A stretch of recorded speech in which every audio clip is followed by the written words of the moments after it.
Iniciar. Muy buenas tardes con todos los oyentes en esta ocasión. Sean todos ustedes bienvenidos a una tercera sesión de las sesiones de la unidad introductoria del Centro de Análisis Constitucional Manuel Vicente Villarán. El día de hoy vamos a tocar un tema muy importante, dado, yo creo, ¿no?, el contexto actual en donde también la argumentación jurídica es muy importante para los temas jurídicos contextuales y que en buena parte es un tema que es tocado, es recurrente en distintas universidades, incluyendo a la Universidad de San Marcos, de la cual proviene este centro de análisis, que es las relaciones entre la moral y el derecho constitucional, para lo cual el día de hoy tenemos al profesor José Carlos Chávez Fernández Postigo. De manera muy breve mencionaré que él es doctor en Derecho y premio extraordinario en doctorado en la rama de Ciencias Sociales y Jurídicas por la Universidad de Zaragoza, España, autor de los libros Luis Recancés y la teoría estándar de la argumentación jurídica, Persona humana y derecho, y la dignidad como fundamento de los derechos humanos en las sentencias del Tribunal Constitucional peruano. Adicionalmente, tiene muchos otros reconocimientos, dentro del cual destacan que es el presidente de la Sociedad Internacional de Derecho Natural en la actualidad y profesor en la Universidad Católica CES Sapienza. Entonces, con esta breve presentación, le daría un pase al profesor para que pueda dilucidarnos acerca de este importante tema. El escenario es suyo. Muchísimas gracias. Muchas gracias, Dante. Solamente precisar una cosita por cuestiones laborales. O sea, soy tiempo completo de la Universidad Católica San Pablo en Arequipa, ¿no? Entonces, eso, si no, no lo hubiese corregido. Pero tengo que corregirlo porque soy profesor principal ahí, entonces tengo la afiliación. Bueno, yo la verdad que muy contento de la invitación. Eh, no sé si acostumbran tener esta reunión los sábados, pero la verdad que para mí era imposible el domingo, lo sabe Dante, así que agradezco la gentileza de darme una otra alternativa para estar con ustedes el día de hoy, ¿no? El tema es amplísimo, profundo, eh, exigente, complejo. Em, yo voy a tratar de exponerlo brevemente y que se abra el diálogo que puede ser lo más interesante. Siempre en estos temas tan generales uno se corre el riesgo de repetir alguna cosa que algún colega ya haya dicho, ¿no? Em, Bien, entonces el tema es la relación entre moral y derecho constitucional, ¿no? O entre la moral y el derecho constitucional. Ese término la, ¿no? Si uno pone la relación entre la moral y el derecho, podría, claro, podría invitarnos a pensar que hay una moral objetiva. Esa discusión va a salir detrás, ¿no? O pronto, supongo. Yo he separado esto en 9 puntos que son los que ustedes pudieron observar al principio. Los voy a seguir y desarrollando. Si alguno de ustedes quiere encender la cámara, o no tiene la obligación de hacerlo, pero no saben lo bueno que es para el que expone, ¿no? Porque si no, le hablaré a Dante, que ha tenido la gentileza de prender su cámara, pero si hay más personas, puedo interactuar visualmente con ellos, es mejor. Pero bueno, no pasa nada, ¿no? El primer punto es el paso del Estado legal al Estado constitucional de derecho. Esto es un asunto del que se habla mucho. Está vinculado al abandono del formalismo jurídico y el abrazo al giro argumentativo, dice Atienza. Agrebelsky tiene algunas cosas interesantes también sobre lo que era el Estado legal de derecho y el Estado constitucional de derecho, ¿no? Yo nomás recomiendo siempre, cualquiera que sea la postura de ustedes, ustedes aman el derecho constitucional, eh, eso no es sinónimo de abrazar el Estado constitucional de derecho sin más, o cualquier versión del Estado constitucional de derecho, es lo que querría decirles, ¿no? O sea, no se entienda como ser constitucionalista y ser de avanzada, ¿no? Progresista incluso, con abrazar cualquier modelo de Estado constitucional de derecho, esa sería mi recomendación, ¿no?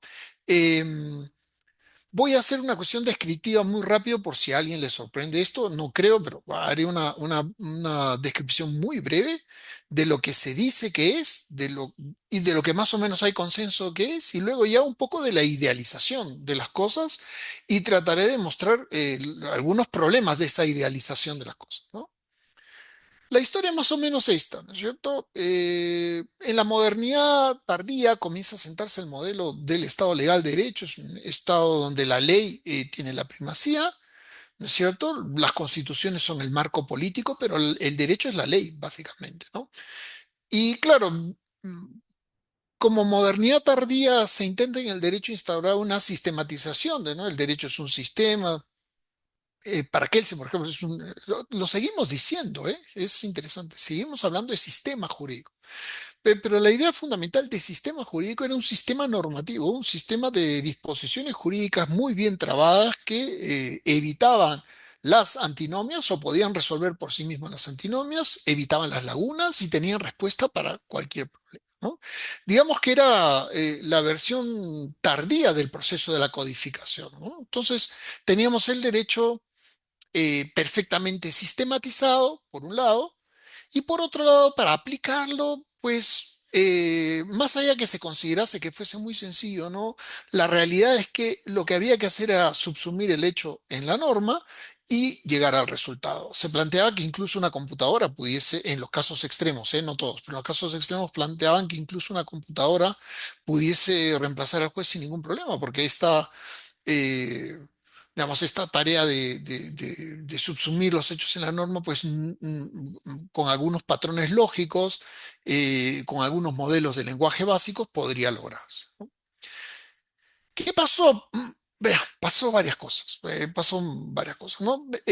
Pasó que esta explicación simple, incluso a veces en algunos casos simplista, mi amigo Cabra Palatei, profesor de la Universidad de Málaga, tiene un trabajo muy interesante sobre cómo se tiende a caricaturizar el formalismo jurídico. Pero en fin, eh, esta manera, por eso decía, no sé si simplista o simple de ver la operación del derecho comienza a perder fuerza, comienza a mostrarse débil frente a casos complejos. Otro fenómeno que ocurre es que, y a esto se refiere también Manolo Atienza en muchas ocasiones, pasamos por dos guerras mundiales. eh, Vimos cómo el derecho fue capaz de avalar cosas horrendas. Ya no estábamos hablando solamente de derecho injusto, ¿no? Podríamos estar hablando de derecho abominable o de derecho despreciable, no sé cómo, cómo podríamos llamarlo, ¿no? Estos no son términos de Manolo, por supuesto, ¿no? Eh, o sea, de la mano del derecho y de la democracia se podían hacer cosas espantosas sobre la dignidad humana. Bien, entonces hay una crisis de la idea del sistema, para ser breves, ¿no? Una crisis de la idea de sistema de derecho, hay una crisis de que la manera de aproximarnos a la aplicación del derecho sea meramente subsuntiva o a través del silogismo jurídico. Y por otro lado, hay una crisis de las bases del derecho. El derecho positivo puede ser no injusto, que siempre hay derecho injusto, ¿no? Puede ser horroroso, espantoso. Eh, eh, y entonces, claro, va pasándose a lo que conocemos hoy como el Estado constitucional de derecho, ¿no? Y ya algunos prefieren hablar incluso de Estado convencional de derecho, ¿no? Yo soy, pues, más cuidadoso con esto. Yo diría, bueno, si vamos a hablar de un Estado constitucional de derecho, entendámoslo bien, quizá la convencionalidad podría ser un capítulo de consolidación del Estado constitucional de derecho, pero no un Estado que reemplaza. O sea, vamos a ver todavía. Acaba de llegar, lo estamos consolidando, todavía no terminamos de entenderlo y ya queremos reemplazarlo, ¿no? Creo que es un poco la la idea esta de que, de que, digamos, la constitucionalización o convencionalización de nuestros sistemas es una especie de marea imparable, y no se puede tener. Eh, Bien, entonces, estamos en el Estado constitucional de derecho. Tiene varias características el Estado constitucional de derecho. Eh, Una era la que mencionaba Dante claramente, ¿no? La necesidad de la argumentación. Yo voy acá más bien a explicar por qué se necesita tanto de la argumentación en un Estado constitucional de derecho. Eh, Porque lo que pasa primero, estoy pasando al segundo punto, es que se da en primer lugar, ya que el tema es la moral y el derecho constitucional, se da una moralización de las constituciones, ¿no? A partir de que los derechos humanos se incorporan a partir de, habría que matizarlo un poco, digamos, concomitantemente, junto con el fenómeno de que los derechos humanos se van haciendo derechos fundamentales, derechos constitucionales, comienzan a aparecer las cartas de derechos fundamentales en las constituciones. Estos derechos a partir de la Segunda Guerra Mundial se le entiende mucho más claramente asentados en la dignidad humana y se dan cuenta que, claro, los derechos humanos son estándares morales. ¿No? Y si se sustentan en la dignidad también es un estándar moral, ¿no? Es un valor eminente, podríamos decir por ahora neutralmente, es un valor eminente que tienen todas las personas. Algunos hoy discutirían que no solo las personas humanas, se podría decir personas no humanas e incluso no personas, ¿no? En fin, también se está discutiendo esto de la dignidad, pero digamos que la tesis mayoritaria hasta ahora es que se trataría de estándares morales que son deudas de justicia que se tienen, inexcusables deudas de justicia en los derechos humanos, posiciones en las que se exige deudas de justicia en virtud de la dignidad humana. Algunos prefieren completar la dignidad humana con otros elementos, pero yo las veces que he discutido esto, la verdad, aprovecho para decirles que está a punto de salir un libro por Palestra sobre la dignidad, dignidad y argumentación, se llamará. Eh, Así que, bueno, si alguien está un poco más interesado con eso, de eso, pues ya viene primicia, ¿no? Viene un libro en un par de meses, debe estar publicándose, ¿no? Entonces, estos derechos humanos que se sustentan en la dignidad son estándares morales sustentados en un estándar moral. Decía que hay otros que aquí quizá deba hacer aquí alusión a mi amigo Juan Manuel Sosa. Deben haber tenido contacto con Juan Manuel, ¿no, no es cierto? Juan Manuel es uno de los que impugna esta idea de dignidad, ¿no? Esto lo hemos conversado varias veces, ¿no? Él preferiría un mejor en su tesis, que es famosa por varias razones, no solamente porque es buena, sino por algunas razones adicionales. La tesis de Juan Manuel, algunos entenderán a qué me refiero. Bueno, entonces, esta tesis de Juan Manuel, que la hemos discutido algunas veces, sostiene que la dignidad no sería un buen fundamento del derecho, de los derechos humanos, sino que habría que reemplazarlo por un concepto como el de necesidades básicas, ¿no? No es la tesis mayoritaria, pero por supuesto se tiene que discutir apropiadamente, ¿no? Yo diría que, claro, para responder rápidamente, Juanma no está acá para defenderse, así que mi alusión es más por aprecio y porque se merece hacer la alusión académicamente. Yo, y lo dejaría ahí, yo creo que si las necesidades humanas son precisamente exigencias de justicia, para no caer en la falacia naturalista, se requeriría aludir a un concepto axiológico que haga que esas deudas sean de justicia realmente, ¿no? O sea, si quieren, las necesidades humanas son meras necesidades, pero no hay razón para satisfacerlas. ¿Cuál sería la razón para satisfacer en justicia esas necesidades? La fuerza normativa de la dignidad. Esa sería mi respuesta, ¿no? Entonces yo diría, necesidades humanas, fantástico, pero no como un reemplazo de la dignidad, ¿no? Y bueno, he puesto el caso de Juan Manuel porque es profesor de ustedes o amigo de ustedes, entonces he puesto ese ejemplo, pero podría haber otros intentos, ¿no? De completar la dignidad con otros elementos. Pero me parecen todos que o matizan o resultan accesorios al concepto de la dignidad, ¿no? De hecho, nuestro sistema es claramente así, ¿no? Incluso si nos vamos al artículo 3 de la Constitución, nos vamos a dar cuenta, pues, que la forma republicana de gobierno, el principio democrático, son secundarios frente a la dignidad. Y creo que el constituyente lo ha dejado claro en el artículo primero de la Constitución, digamos, ¿no? El fin supremo de la sociedad, el estado de la dignidad. Entonces, no hay otra lectura posible, en mi opinión, del artículo 3 de la Constitución, o sea, de que esos elementos de los que brotan otros derechos son elementos subordinados a la dignidad, complementarios a la dignidad, pero no que están al mismo nivel que la dignidad. Me parece que si hacemos una interpretación del artículo 1 con el tercero, pues queda claro. Y si vamos a la jurisprudencia del Tribunal Constitucional, me parece que también queda bastante claro. Bien, entonces, acá está el problema, que tenemos a ver, parecería una cosa fantástica, ¿no? A primera vista. ¿Por qué? Porque, claro, veníamos del horror de dos guerras mundiales, veníamos instaurando límites a la posibilidad del legislador, estándares morales que sean límites a la potestad del legislador. Luego dimos un paso más y no solamente era un marco político y de límite a la ley, sino que ya se hizo posible exigirlos directamente al Estado. Entonces, los derechos fundamentales, la Constitución toda puede exigirse su cumplimiento directamente. Los jueces pueden preferir la Constitución al texto de la ley. Entonces, vamos con un fenómeno que podríamos llamar la constitucionalización del derecho y por eso la moralización del derecho.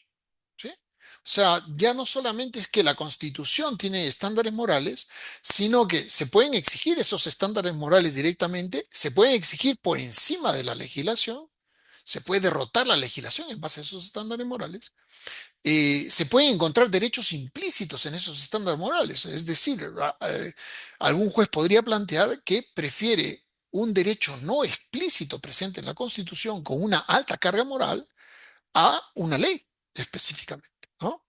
Eh, mm, mm, no me quiero referir aquí al caso Ana Estrada en detalle, pero me parece que en el caso Ana Estrada termina pasando eso, no es el caso de la expulsión de una norma del sistema, porque, claro, el artículo del Código Penal que penaliza la eutanasia, valga la redundancia, no ha sido expulsado del sistema por Tribunal Constitucional, ¿no? Pero entienden a lo que voy, ¿no? Una Corte Suprema inaplica un artículo del Código Penal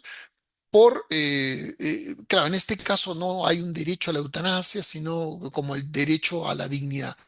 Pero recuerden que el derecho a la dignidad también es implícito en la Constitución, ¿eh?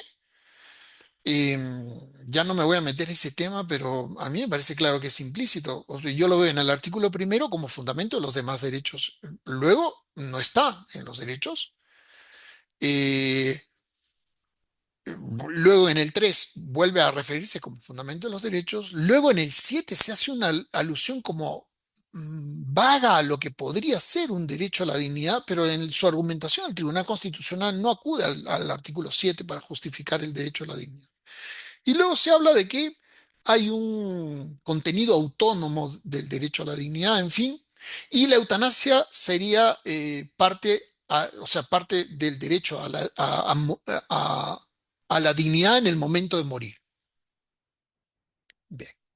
Em, claro, aquí viene la pregunta, ¿no? Parece fantástico. Tenemos estándares morales que han permeado todo el sistema jurídico y son estándares morales que están presentes en nuestro sistema jurídico. Bien. Pero ¿qué es lo que pasa? Eh, Hay un pequeño problema, que en los estándares se puede reconocer la moralidad de la salud, la educación, el honor, la dignidad, ¿no es cierto? Son estándares que, que son morales, pero tienen un carácter indeterminado. Es el primer problema, ¿no? Es decir, que no todos compartimos la misma idea de lo que sea la vida como valor, la salud como valor, la educación como valor, ¿no? La igualdad como valor. Podría haber discrepancias también sobre qué significa la igualdad, ¿no? Una igualdad material, una igualdad formal, o eso es compatible, por ejemplo, con una discriminación positiva. Los feminismos suelen insistir en eso, ¿no es cierto? Entonces es una lucha por la igualdad y el medio es la desigualdad, digamos, ¿no? Es decir, habría que invertir un poco el plano inclinado contra las mujeres o las poblaciones LGTBI, digamos, ¿no? Entonces habría que invertir ese plano y entonces habría que pasar a una discriminación positiva. En fin, a lo que me refiero es que hay estándares morales indeterminados.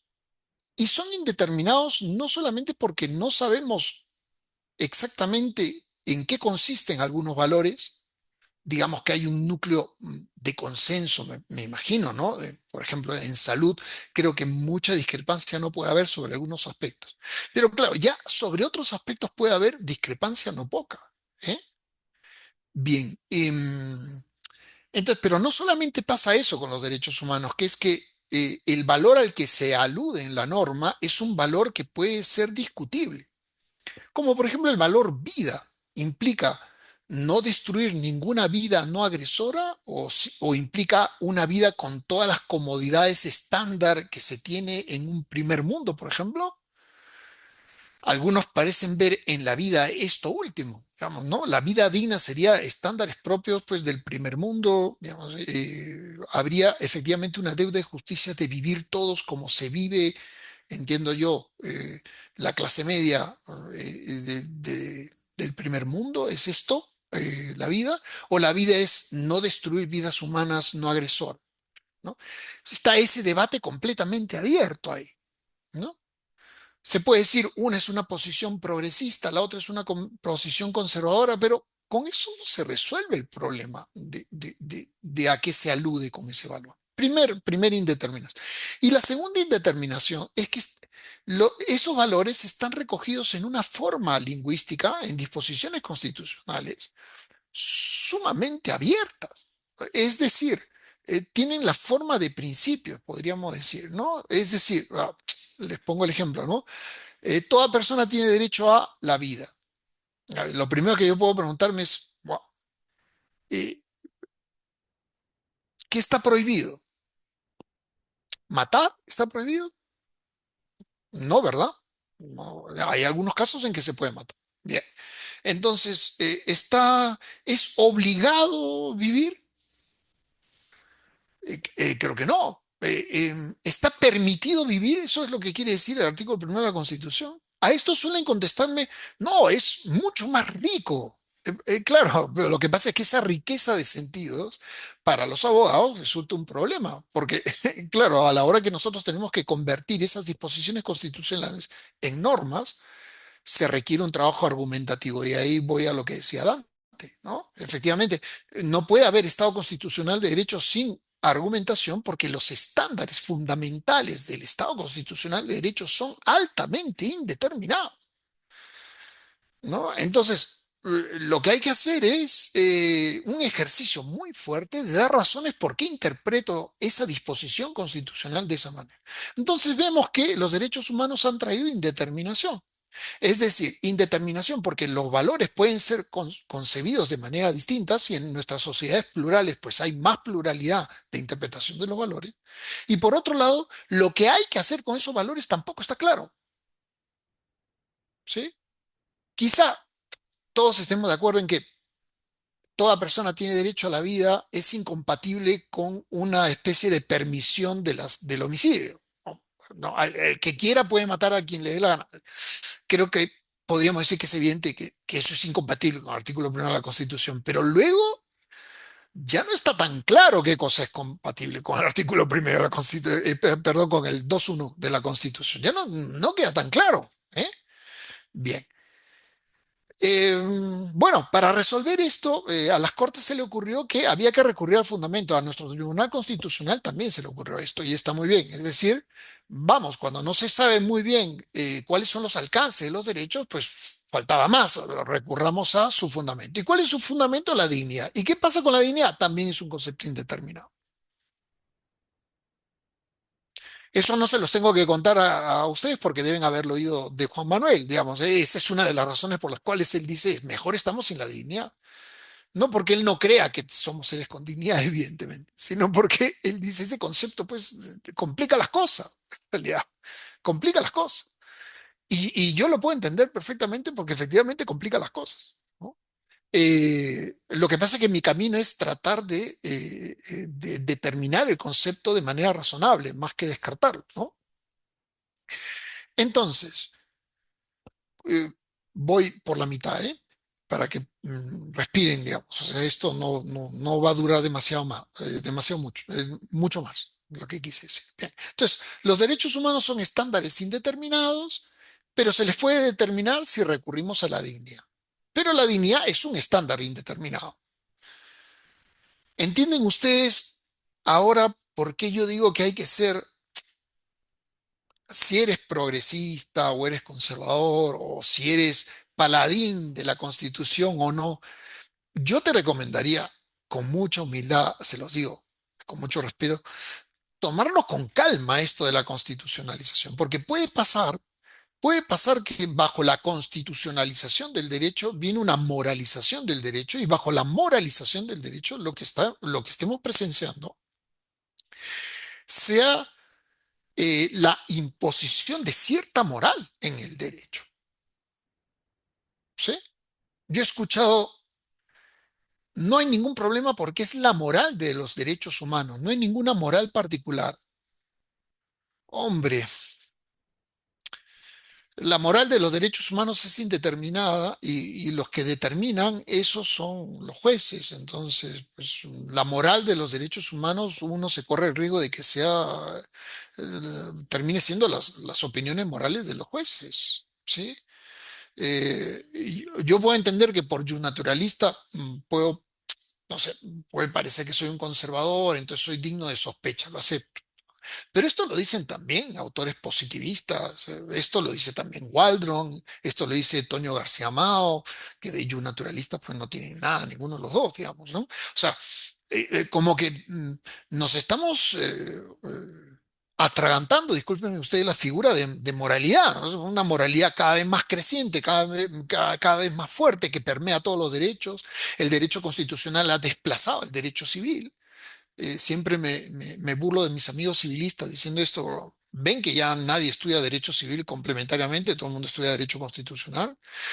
Pero es más, ¿eh? Porque el derecho civil no se aplicaba por encima de la legislación, se aplicaba supletoriamente, pero el derecho constitucional se aplica por encima de los demás ramas. Entonces, es un fenómeno, o sea, es muy potente esto, es muy potente, digamos, ¿no? Y ustedes me dirán, ¿y por qué sigue siendo la troncal de nuestros programas de formación jurídica, el Código Civil, ¿no? Los libritos, ¿no? Libro 1, 2, 3, 4, 5, 6, no sé, porque como los abogados decimos, siempre se ha hecho así, digamos, ¿no?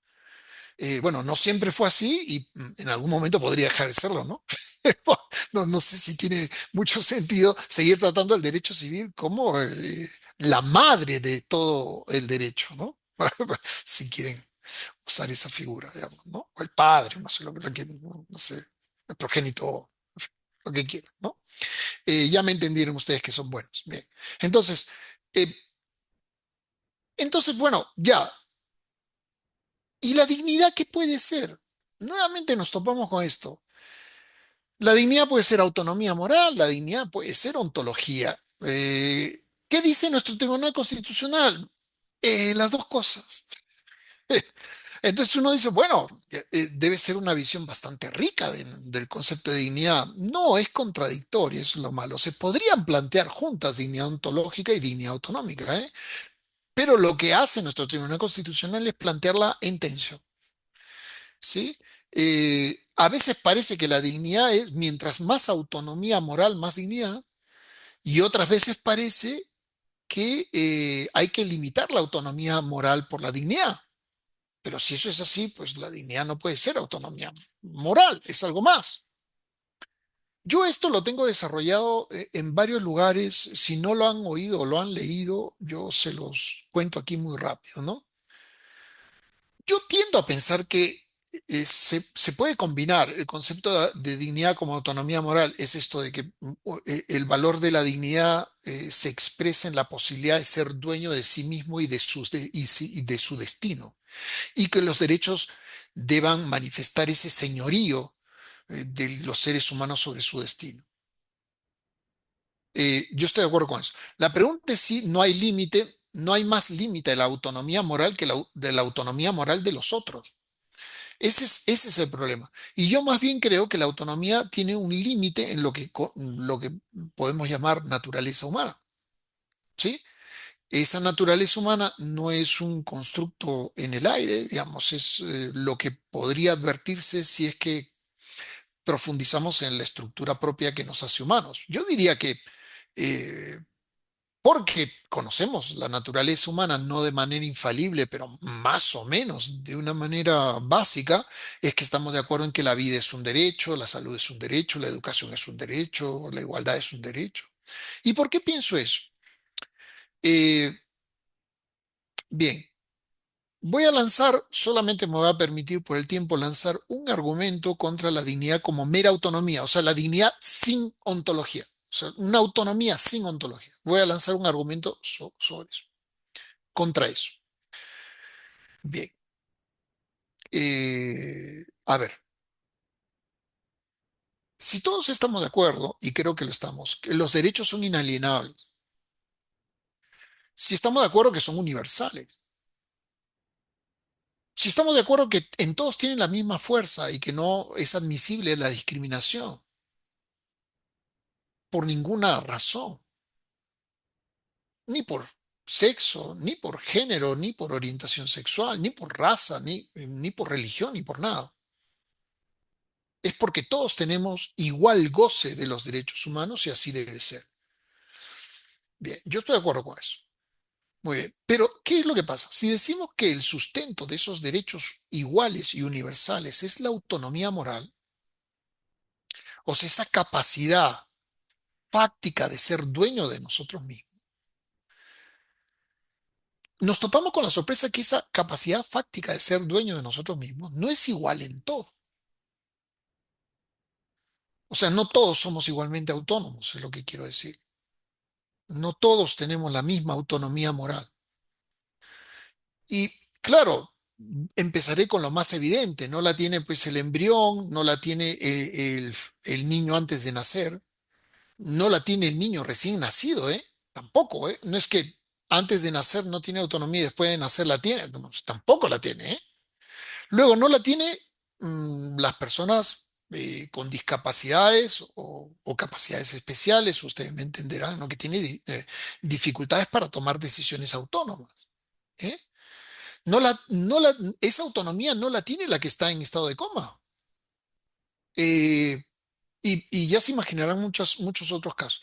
Pero no solamente eso, sino que en esta misma sala es probable que no todos tengamos la misma autonomía moral, aunque no tengamos enfermedad alguna, porque la autonomía moral es esa capacidad de tomar decisiones soberanas sobre sí mismo, pues dependerá de nuestros condicionamientos históricos, dependerá de nuestra riqueza material o de nuestra pobreza, de, no sé, de la confianza que uno tenga en sí mismo, hasta de los compromisos asumidos, ¿no es cierto? Yo estoy casado, no tengo la misma autonomía moral que cuando no me casé, o sea, que antes de casarme. Pero esa es la verdad, no me estoy quejando, ¿eh? Que conste por si ve mi esposa eh, sencillamente es eso, tengo menos autonomía moral que antes, ¿no? Ya, ya creo que se entendió, ¿no? Entonces, cada persona es un grado de autonomía diferente. Difícilmente encontrar dos personas con el mismo grado de autonomía. Y aquí viene el problema, seguro que ya lo intuyeron. Si los derechos humanos son iguales y universales en todos, y se sustentan en una dignidad que es una autonomía moral, pero la autonomía moral no es igual en todos, ¿no hay una falacia? O sea, ¿de dónde provendría esa igualdad de derechos y universalidad de derechos si la autonomía no es universal ni es igual? Manuel Atienza ha advertido este asunto y propone una salida. Yo le recomiendo mucho sobre esto su último libro, aunque ya no sé, publica tanto. Estaba preparando un nuevo libro, no, borro lo del último, es del 2022. Puede haber otro más reciente, que se llama Sobre la dignidad, publicado por Trota. Entonces, él advierte el problema y él dice, efectivamente, esto nos podría llevar a un problema, que es que, claro, no todos tengamos la misma dignidad, porque como tenemos distintos grados de autonomía, tendríamos distinta dignidad.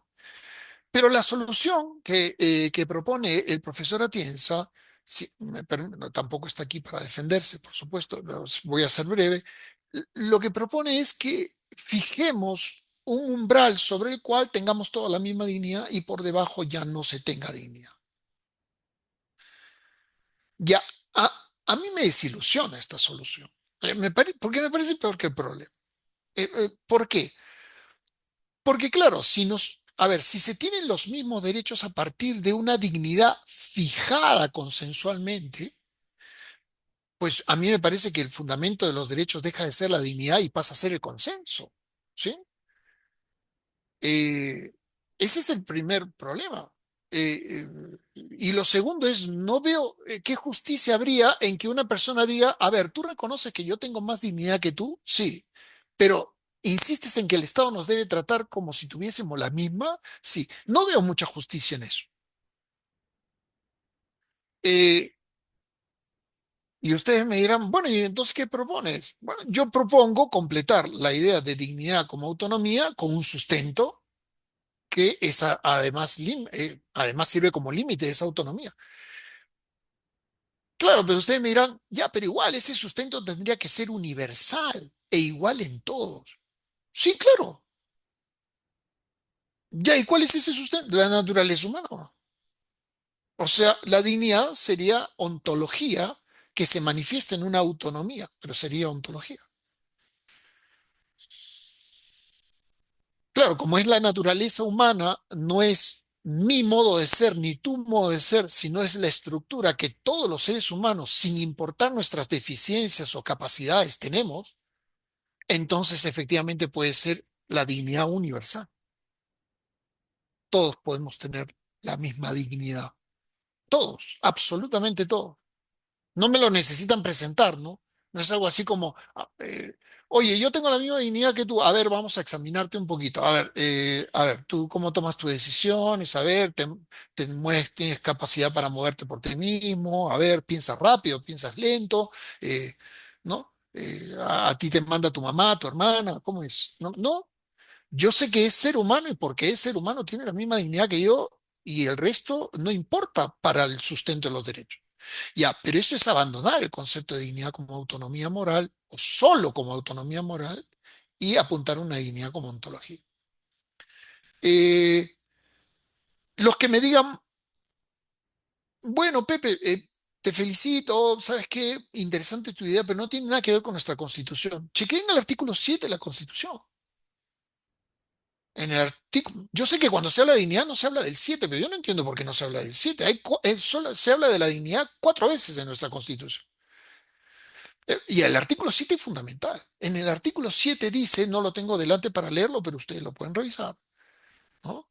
Aquel que no puede velar por sí mismo física o mentalmente, tiene derecho al respeto de su dignidad. Pueden ser palabras diferentes, pero es lo que dice. ¿Entienden a dónde voy, no es cierto? ¿Entienden? Claro, o sea, yo prácticamente estoy entendiendo que aunque no tengamos autonomía física o mental, pues dignidad sí que tenemos. Ya, pero si eso es así, queridos amigos, no es que la dignidad es algo más que la autonomía, es algo, claro. Y yo creo que nuestra autonomía se sustenta en una ontología. No estoy diciendo nada del otro mundo, sencillamente estoy diciendo que ahí está el sustento universal. No pensaba hablar de este tema, pero bueno, ya terminé metiéndome en este tema. Y creo que aporta a la siguiente pregunta, ¿no?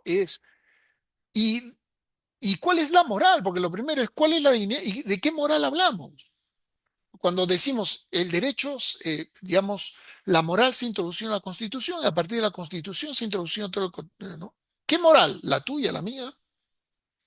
¿La progresista, la conservadora, la muy progresista, la muy conservadora, ni conservadora ni progresista, un intermedio? ¿Cuál es esa moral? Claro, todos decimos la razonable. Correcto, una moral objetiva razonable. De acuerdo, ni de máximo ni de mínimo. Yo eh, acabo de escribir un trabajo sobre el objetivismo moral mínimo de Atienza, todavía no ve la luz, pero les adelanto una idea. O sea, a mí, eh, si todo sale bien, va a salir en esta colección que acaba de salir palestra, esta donde se discuten temas, ¿no? Entonces, no sé qué contestará Manolo a eso. ¿No? ¿No? Además, no te enteras hasta que ves publicado el libro, así en la historia, ¿eh? O sea que él ya vio mi capítulo, ya respondió probablemente, pero yo no me voy a enterar hasta que salga el libro publicado. Es un poco, es como creepy, ¿eh? O sea, un poquito de ansiedad, pero bueno, ya. Bromas aparte, lo que me parece interesante. Es que yo creo que la dignidad, la moral no debe ser ni mínima ni máxima, sino la razonable. O sea, y discutamos cuál es la moral razonable, por partes además, porque no se puede discutir como un todo. Y luego le ponemos tamaño, ¿no? O sea, si es mínima, máxima, medium, ¿no? Large, digamos, wide, no, no es lo que... porque a mí me parece que el tamaño depende de lo que sea razonable. Y la pregunta es, ¿y cómo logramos la razonabilidad? O sea, ¿cómo podemos asegurar que no es mi opinión moral o la de la mayoría o la de los que tienen el poder, ¿no? Si es tan fácil equivocarnos, ¿cómo podemos estar seguros que es la moral correcta la que estamos imponiendo a través de las decisiones jurisdiccionales? Creo que seguridad no puede haber, porque el derecho es una cuestión práctica, no es la matemática, no es la lógica, ¿no? Pero me parece, a mí me lo parece, que los dos esfuerzos por justificar esta moral, los más interesantes son el kantiano o neocantiano o pospositivismo, donde están autores del nivel de Alexi, Dworkin, por supuesto Manolo Atienza, donde estuvo McCormick, el gigante Carlos Santiago Nino, para mí, pues el mejor de entre todos nosotros, ¿no? Digo Iberoamérica, ¿eh? No solamente estoy hablando de Latinoamérica, estoy con el respeto a mis amigos españoles que los quiero mucho, me parece que Carlos Santiago Nino ha sido la cumbre de la filosofía del derecho eh, en nuestro idioma. Pero bueno, él también es pospositivista, ¿no? O lo fue, ¿no? Al principio fue positivista, luego viró a una posición pospositivista. Entonces, este esfuerzo kantiano. El esfuerzo kantiano, déjenme resumirlo muy brevemente de la siguiente manera, ¿no? ¿Cómo sabemos obrar correctamente, moralmente correcto, y que ese obrar moral correcto no es que depende de mí o de ti o de la mayoría o de la religión católica o de la musulmana o del ateísmo o de la ideología política? ¿Cómo sabemos cuál es la moral correcta? Plante, se hacen depende de cada autor, ¿eh? Pero el ejercicio es más o menos esto, ¿no? Obra de tal manera que la regla de tu acción pueda convertirse en la regla universal que plantearía cualquier persona racional que no tuviese ni prejuicios, ni nada que perder, ni nada que ganar en ese juicio moral. Entonces, u- a eso se le llama moral crítica o moral ideal crítica. Es decir, alguna especie de confrontación de tu propio juicio con esa idealidad del diálogo universal, racional sobre un punto. Y si ese estándar que tú propones pasaría esa criba, ese ejercicio de racionalidad, podrías sostenerlo o argumentarlo como un estándar moral. Ese es el camino que kantiano o pospositivo. Normalmente esto viene aparejado a una idea de dignidad como autonomía moral. Bien. La otra tesis minoritaria, queridos amigos, ahí donde estoy yo, pero no importa, o sea, ¿no? Eh, es la que se llama aristotélica o naturalista. En algún momento fuimos mayoría, pero ya perdimos esa hegemonía y creo que con justa razón, porque abusamos un poco de nuestra posición de poder. No, no, digo, no yo, digamos, ¿no? Como culturalmente me parece, ¿no? Y aquí aprovecho para decirles, yo también le digo a mis amigos pospositivistas que no les pase lo mismo que le pasó al naturalismo. Es decir, que una vez que se tiene la sartén por el mango, tienes a los jueces, tienes a los legisladores, tienes al ejecutivo, donde ya no se discute cuál es la moral correcta, porque parece que se asume que es correcta, comienza a imponerse. Y luego, oh sorpresa, nos damos cuenta que no era tan correcta como parecía. ¿Eh? Pasó al naturalismo, podría pasar también al postpositivismo. Pero bueno, estamos ahora con el naturalismo. Bueno, ¿qué tendríamos que hacer? Claro, en vez de plantear este criterio ideal, lo que habría que tratar de ver, que no digo que sea más fácil, pero digo, por ahí va la apuesta aristotélica o naturalista, ver en el modo en que los seres humanos nos comportamos algunos fines básicos que marcan nuestra naturaleza o nuestra estructura. No digo imponerla, no digo que los naturalistas recibamos una especie de luz divina para saber qué es la naturaleza humana y qué no. Lo que digo es que nuestros esfuerzos racionales, en vez de discutir qué haría una comunidad universal de seres intelectuales e imparciales, lo que tendríamos que hacer es que se acomoda efectivamente a lo que nos hace humanos, a lo universal de lo que nos hace humanos. No sé si me explico, ¿sí? A nuestros fines.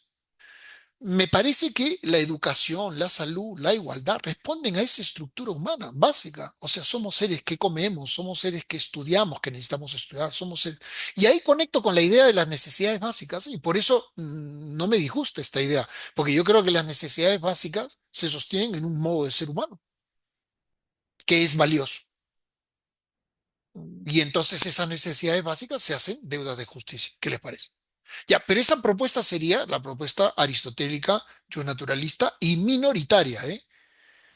Minoritaria. No es que no exista, pero estamos en minoría. Si les gusta explorar un poco esta postura minoritaria, ¿quiénes les recomiendo? Finis, ¿no? John Finis, oxoniense, eh, con muchos discípulos. Robert P. George quizás que sea uno de los discípulos más importantes de John Finis, pero tiene muchos más. Eh, Latinoamericanos, Carlos Ignacio Massini, el argentino, Rodolfo Vigo, un poco más joven que Carlos Ignacio. eh, mm, de los que están vivos, ¿no? Eh, Hervada, el español, me pareció muy interesante, aunque lo partimos relativamente joven. Kalinowski en francés me parece muy agudo. En fin, ¿no? Son autores, pues, menos como ustedes me dirán, oye, pero no son Alexia, Tienza, ni no. Sí, ya les había dicho yo, calma, calma, ya les había dicho yo que no éramos una tesis mayoritaria, ni no pretendo serla, ¿eh? Además, tuvimos nuestra oportunidad y la malgastamos, la desperdiciamos, ¿eh? Eh, entonces, creo que es el momento del pospositivismo. Pero eso, el momento del pospositivismo no le ahorra los problemas al pospositivismo, al contrario, se los incrementa. Eso es lo que yo le digo a mis amigos pospositivistas, ¿no? Oye, estar de moda es un problema, ¿sabes? Porque llega un momento en que crees que no se necesita argumentar tus puntos de vista moral. O sea, ya es lo razonable, ¿no? Entonces, eso, nada más, ¿no? Entonces, y para cerrar, queridos amigos, yo le diría, ¿hacia dónde vamos? Yo creo que está muy bien un Estado constitucional de derecho. Estado convencional. El problema del Estado convencional de derecho es que suprime en la práctica la idea de soberanía. Yo no tengo ningún problema con superar la idea de soberanía, pero la idea de soberanía supera la idea de Estado. Entonces ya, Estado constitucional, Estado convencional de derecho, pues vamos con calma, ¿no? Porque, claro, ¿cómo queda la soberanía ahí? ¿Cómo queda el concepto de Estado ahí? ¿No? Em, entonces, yo más bien creo que debíamos reforzar un Estado constitucional de derecho, pero realmente plural y deliberativo. ¿Qué significa plural y deliberativo? No discriminatorio, no elitista, no esa idea de que, bueno, nosotros somos los jueces y entonces, por si acaso, estas cuestiones de derechos humanos, como son derechos que tienen un contenido moral, no deben votarse, ¿eh? Los derechos humanos no se votan, los derechos humanos los decidimos los jueces, nosotros. Ah, ¿y cómo lo deciden ustedes? Argumentando. Ah, genial. Y su argumentación es mejor que las de los demás. Es que es autoritativa y nosotros sabemos harto derecho constitucional. Ah, ya, bueno, lo felicito. Ya. Y cuando, después de discutir, ¿qué hacen? Votamos. Pero no que los derechos humanos no se votan. No, no, o sea, sí, al final votamos, pero los jueces, ¿no? ¿Entienden a dónde voy? Disculpen el sarcasmo. O sea, eh, realmente deliberativo significa salir de una idea medio elitista de quienes pueden decidir sobre los derechos humanos, discutirlo ampliamente, pluralmente, todos los puntos de vista son bienvenidos porque los derechos humanos es una cuestión de todos, absolutamente todos, ¿no? Entonces a eso me refiero con un Estado constitucional realmente plural y deliberativo, ¿no? Donde los jueces hagan su trabajo, donde el Parlamento haga su trabajo y el pueblo todo pueda pronunciarse sobre algunas cosas de moral pública delicadas que requieren mucha discusión, mucha apertura de mente y también capacidad de negociar, ¿no? Mm, Nino hablaba de lo segundo mejor, no lo aplicaba estrictamente a este tema, pero claro, lo segundo mejor es que a veces nosotros tenemos colisión de lo que nos parecería óptimo. Entonces vamos tras lo óptimo. Claro, pero quizá lo que nos logre permitir consenso sea lo segundo mejor, no lo óptimo. Porque lo segundo mejor para mí está más cerca de lo segundo mejor que el de mi colega. Y quizá hasta lo tercero mejor esté más cerca de lo tercero mejor de mi colega y surge un consenso más amplio. Ya les digo yo que esas votaciones 5-4 que definen cuestiones muy delicadas de moral pública, yo preferiría que sean 8-1, ¿sabes? ¿Y cómo se logra eso? Probablemente con la idea de lo segundo o lo tercero mejor, ¿no? O sea, renuncio a lo que a mí me parecería mejor, pero por otro lado recojo un criterio más plural. Y acá no estoy diciendo que es una cuestión de mera transacción negocial, ¿eh? A lo que me refiero es que el verdadero respeto por las visiones plurales, contrapuestas, implica llegar a consenso sabiendo que el consenso no define la moral. Pero a veces el consenso es el único camino que tenemos, ¿no? La discusión racional y luego el consenso probable eh, para una vez que ya no terminamos de persuadirnos unos a otros sobre cuál es esa moral objetiva, nos vayamos acercando poco a poco, ensayo-error, a esa moral objetiva. eh, y luego nos daremos cuenta que se nos pasó la mano o que nos quedamos cortos, porque la historia nos permite ver las consecuencias de esas decisiones morales que se toman tras la deliberación plural. Pues ya está, llevo hablando 55 minutos y creo que ya estuvo bueno. Gracias por la atención. Si alguno de ustedes tiene algún comentario, alguna pregunta, yo la verdad que encantado de tratar de responder pues en la medida de mis posibilidades. Gracias. Muchas gracias a usted, doctor. De hecho, fue muy enriquecedor la ponencia y también ciertos momentos en los que hacía un poco de ciertas sátiras, si se quiere decir, o algunos ejemplos un poco jocosos para tratar de Hay que entender. amenizar, pues hay que amenizar cuando uno se dedica a la filosofía del derecho, si no matas a la gente. No, sí, sí. Muchas gracias de antemano. Tenemos la participación de el compañero Fernando Enciso. Voy a solicitar que active su audio para poder hacerle una pregunta, doctor. Venga. Sí, muy buenas tardes a todos y sobre todo agradecerle al doctor por un rico conversatorio. La verdad, me llevo mucho de aprendizaje. Y bueno, mi pregunta es la siguiente. Si se habla de una moral objetiva, ¿también se puede hablar de una moral universal? Sí, sería una moral universal en básica, ¿no? O sea, es decir, claro, los preceptos más sustantivos serían universales y se irían concretando con cierta variabilidad dependiendo de la cultura. Sí, pero habría como unas líneas rojas, ¿no? Mm, Moreso habla ¿no? de lo que lo llevó a él a ser objetivista moral, porque Moreso no fue objetivista moral. No sé si están familiarizados con él. Todo lo que escribe José Juan Moreso está muy bien escrito. Yo le recomiendo de verdad mucho.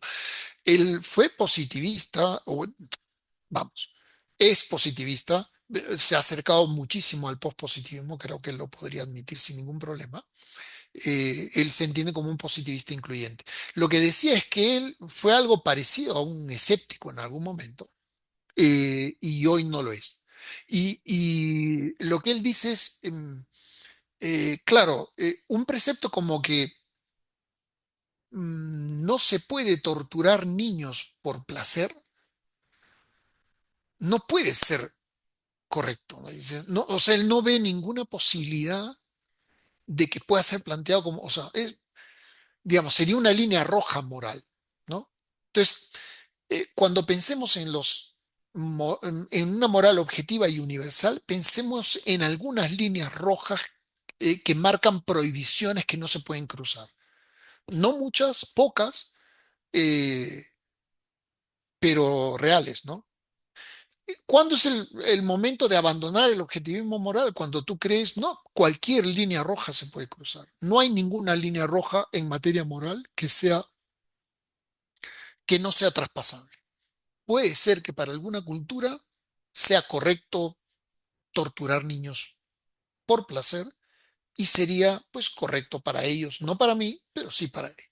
Bueno, si esa es la postura, efectivamente no hay objetivismo moral, no hay ningún valor universal y el problema es que yo creo que derechos humanos tampoco hay, pero no, claro, yo ya le tocaría a esa persona ver cómo hace para argumentar unos derechos universales eh, donde no hay ningún valor objetivo moral universal. Eh, Complicado. Pero bueno, esa no fue la pregunta, así que claro, ¿no? Muchísimas gracias, doctor. Espero que haya quedado clara la pregunta del compañero.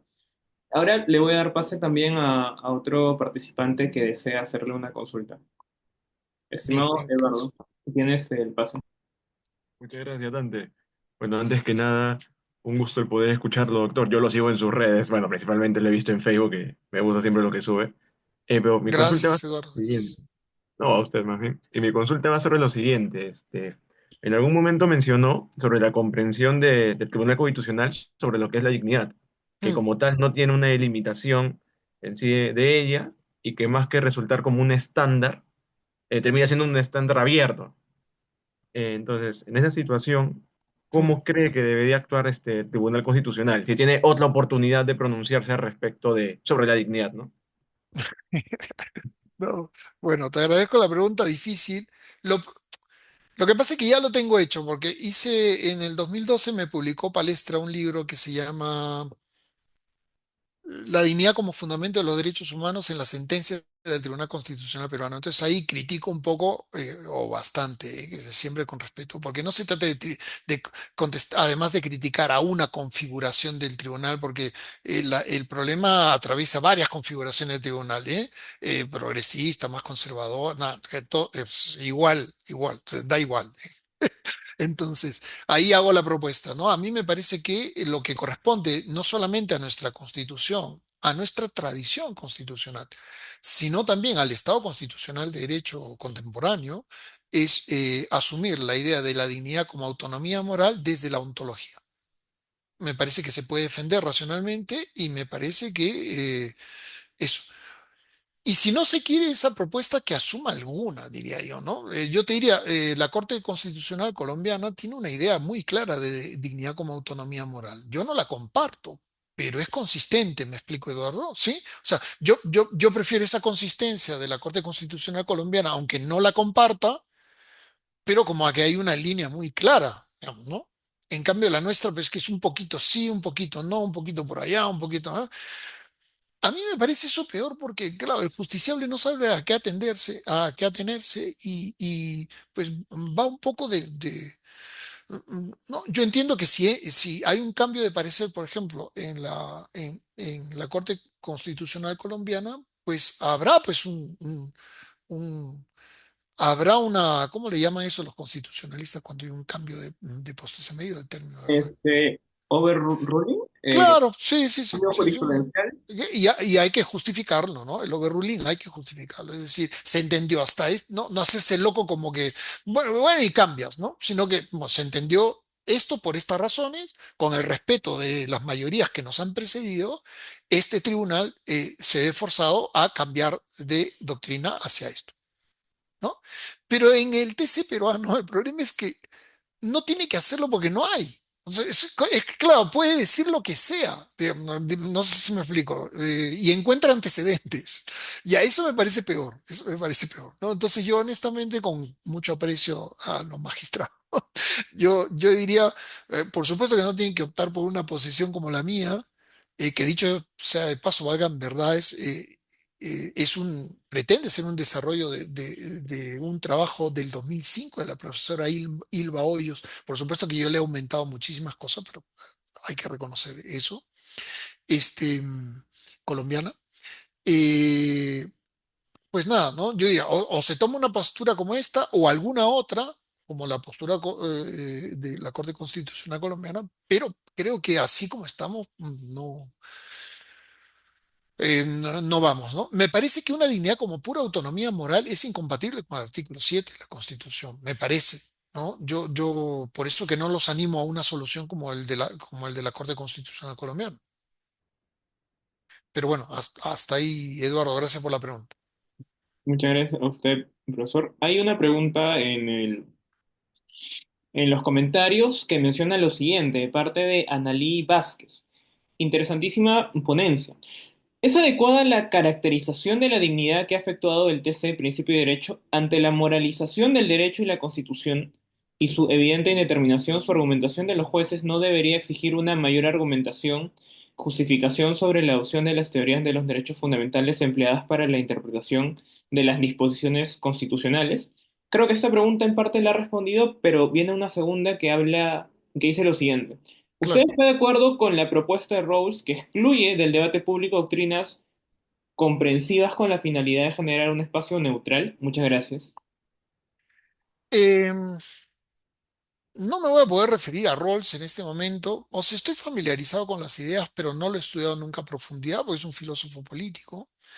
Em, lo que pasa es que yo, claro, para un kantiano, entiendan, o un neocantiano, se puede hablar de cierta neutralidad, pero para un aristotélico como yo, pues es imposible ser neutral.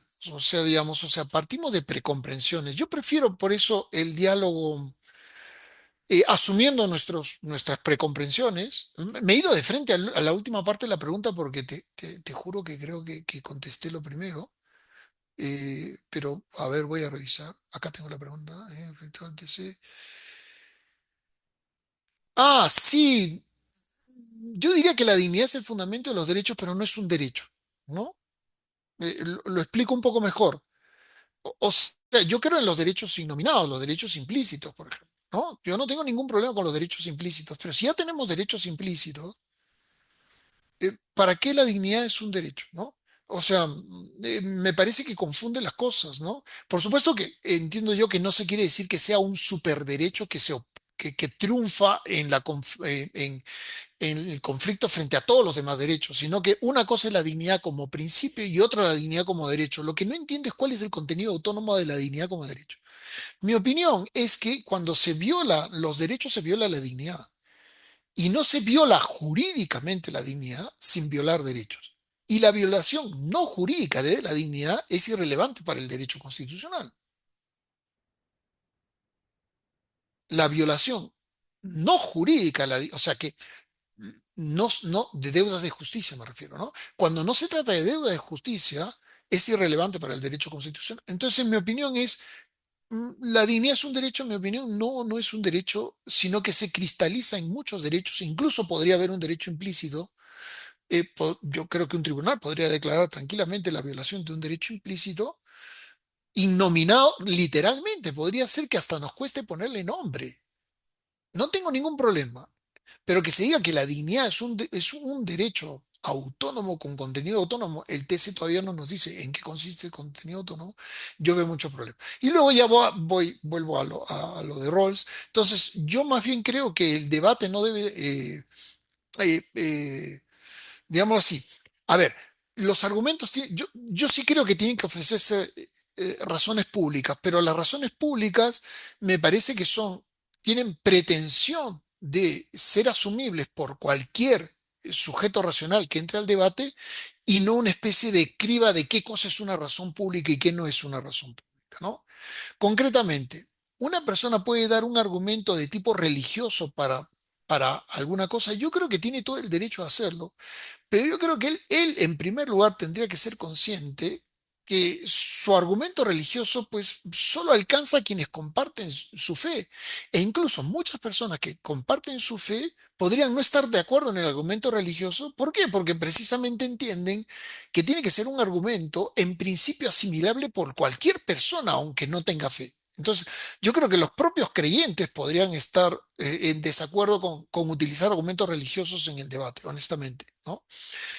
Ya, eso yo lo creo, pero por otro lado, cualquiera tendría la posibilidad de, desde su precomprensión, no necesitar mentir una especie de neutralidad, como hacerse el neutral, como hacerse el que, ¿no? O de verdad creérselo para argumentar, porque no hay neutralidad. Me parece que mejor yo lo que yo creo es que es mejor poner las cartas sobre la mesa, ¿no? O sea, uno es conservador, uno es aristotélico, uno es progresista, uno es pospositivista, uno es jovesiano, es positivista. Pero yo creo que mejor las cartas sobre la mesa y tratar de entendernos en la medida en que podamos y discutir las cosas. Me parece que eso es más plural que decir, no, no, no, yo soy neutral, ¿eh? Por si acaso, yo no tengo ningún punto de vista, pero yo defiendo esto. Claro, entonces si yo estoy en desacuerdo, digamos que yo soy no neutral. Me parece que es... eh, Eh, sí, bueno, espero haber sido claro, creo que me enredé un poco, pero bueno, la idea es esa, ¿no? O sea, respetuosos con todas las ideas y argumentos que sean realmente potencialmente asumibles por cualquier persona racional, creo yo, y los otros, pues uno se los puede ahorrar porque eh, claro, de lo que se trata es de que sean potencialmente asumibles por cualquier persona racional. ¿Sí? Muchas gracias, doctor. Para terminar, yo tenía solamente Gracias. dos preguntas porque entendemos que también es hora de almuerzo ya. Sí, mi esposa acaba de llegar, ha dicho mi nombre y no le he podido responder. Pero creo que ya me escuchó que estoy por aquí. Sí. Qué afortunados que son algunos de estar en ello. La primera pregunta viene a estar relacionados con la primera parte de su exposición, ¿no? Cuando, por Mm, ejemplo, hablaba acerca de los conceptos indeterminados en el tema de la mm, argumentación jurídica, entiendo de que hacía referencia a los principios de Lex y demás. mm. Según su concepción aristotélica, el derecho o la relación entre derecho y moral debería contener conceptos indeterminados, ¿o usted cree que se podrían llegar a determinar vía, no sé, por ejemplo, estudio de la metafísica? Entiendo que un filósofo del derecho hace ello, para poder tener una mayor, un concepto más determinado, tener seguridad jurídica y al momento de dar las sentencias o las motivaciones de estas, no se caiga en un desorden jurisprudencial según su punto de vista. Ya, tu pregunta es muy buena y con un filo potente. Pero me voy a hacer cargo como de todo en la vida. A ver, sí y no, sí, ¿por qué? O sea, me parece que hacemos metafísica implícita. O sea, cuando decimos que no hacemos metafísica, la hacemos implícita. Eh, y creo que cada vez más las distintas concepciones son conscientes de eso, ¿no? Entonces ya se habla de metafísica en sentido fuerte, metafísica en sentido débil, pero ya no es la idea esa de Ross o de Kelsen como que la metafísica estaba proscrita, digamos, eso ya no me topo con ese argumento, ¿no? Sino, ¿qué clase de metafísica, ¿no? Y nuevamente, respondiendo a eso, yo diría ni una fuerte ni una débil, la que resulte razonable, más densa, menos densa, dependiendo de lo que podamos justificar racionalmente, ¿no? Entonces, ¿en qué sentido no, Dante? Agradezco tu pregunta nuevamente. No en el sentido en que uno pueda imponer una concepción metafísica. O sea, yo creo que el recurso de la metafísica es para discutir sobre metafísica, no es para imponerla. Algunos creen eso, ¿no? Es algo así como, oye, si yo asumo que hay una metafísica, entonces, pues tengo que asumir irrazonablemente, porque alguien sostiene que las cosas son como son. Jamás, ni Aristóteles, ni nadie de la tradición, ni Tomás de Aquino, pero nadie planteaba la metafísica como una especie de bloque que solo pueden conocer algunos iluminados y que se impone para cerrar los conceptos indeterminados de una vez para... Nada que ver, sino que la metafísica me parece que, a ver, te pongo un ejemplo para que no parezca que estoy hablando en el aire, ¿no? La salud. ¿Qué es la salud? Me parece que la metafísica humana nos permite establecer qué cosa es la salud de un humano, por Dios. Eso es lo que estoy tratando, nada más, es decir, o sea, recurramos a lo que es lo saludable según nuestra naturaleza humana y entonces podremos entender en qué consiste la salud, no de una manera clara, distinta, matemática, por supuesto que no, pero me parece que con más densidad. Y, por supuesto, luego tendremos que discutir qué cosa es la salud como derecho, es decir, en qué consiste la deuda de justicia pública respecto de la salud. Pero, claro, hay un primer esclarecimiento metafísico, si quieres, de lo que es la salud para el ser humano. Eh, no se trata de que los que admitamos la metafísica vamos a responder la pregunta porque sepamos todas las respuestas, no, sino que yo lo planteo como un punto de referencia. Mi amigo Toño García Mao, a quien aprecio muchísimo intelectualmente y personalmente, me llama a mí justnaturalista metodológico. Yo le dije que sí, pero que no solo, ¿no? Porque el método me ha hecho llevar a algunas cosas que estimo verdaderas, de tipo sustancial. Entonces, pero por supuesto, el diálogo, para el diálogo, es decir, que yo no voy a anteponer ningún criterio sustancial al diálogo, el criterio se da en términos metodológicos, por supuesto. O sea, mi apelación a la metafísica es una apelación metodológica en ese sentido, pues seré un naturalista metodológico, ¿no? Pero que no se entienda que no tengo posiciones sustanciales sobre claro que las tengo, pero estoy abierto a discutirlas y por supuesto que ni quiero ni puedo imponerlas. Y bueno, eso es todo, ¿sí? Sí, y muchas gracias, de verdad. Me ha dejado con más dudas que respuestas, pero creo que eso es positivo en una sesión de filosofía del derecho. Ojalá que sea positivo. Y la segunda pregunta tiene que ver respecto a, usted hablaba de la moralización del derecho, y justo ya que menciona a Antonio García Amado, eh, que es su amigo, el otro día vi una publicación de él en LinkedIn, o sea, que si bien es cierto, es una red social más seria y profesional, creo que es importante para difundir información. Y él decía Sí, básicamente que hay un problema con la moralización del derecho. El problema con la moralización del derecho, según Antonio García Amado, es que cuando tú recurres a argumentos morales, puedes básicamente justificar todo. Y al sí. justificar todo, estás dejando de lado la seguridad jurídica, estás dejando de lado, si se quiere decir, incluso reglas en la división entre de Dworkin y Alexis, e incluso las reglas dejan de ser reglas por justificaciones morales. Y básicamente entras a un mundo eh, a un mundo de laberinto. Moralismo lo llama él, ¿no? Todo eso sería el moralismo. Y entonces él dice de que en realidad, y también menciona en una parte, ¿no? Que básicamente esto ha dado enorme discrecionalidad a los jueces, que si se quiere decir ahorita estarían haciendo lo que quieran, ¿no? No sé si usted concuerda con esa crítica que hace el profesor Dado que mencionó la moralización del derecho en una parte de su ponencia. Lo mencioné yo descriptivamente, ¿no? Él cuando habla de moralización lo habla despectivamente, o sea, peyorativamente. Ahora, más allá de eso, yo no tengo el tiempo para hacer todos los matices. Yo diría que creo que estoy más cerca de él que de Manolo Atienza, por ejemplo, sobre ese tema. Eh, mm, sí, pero no completamente de acuerdo. ¿Ah? Yo creo que el juez es que esto me lleva, o sea, yo creo en la equidad como concepto. La equidad es la matización de la ley en el caso concreto, no es su derrotabilidad. Lo que pasa es que Atienza dice, pues es lo mismo, derrotabilidad y equidad. Es que no es lo mismo, ¿no? O sea, la equidad no es ni positivista ni postpositivista, es naturalista. Digamos.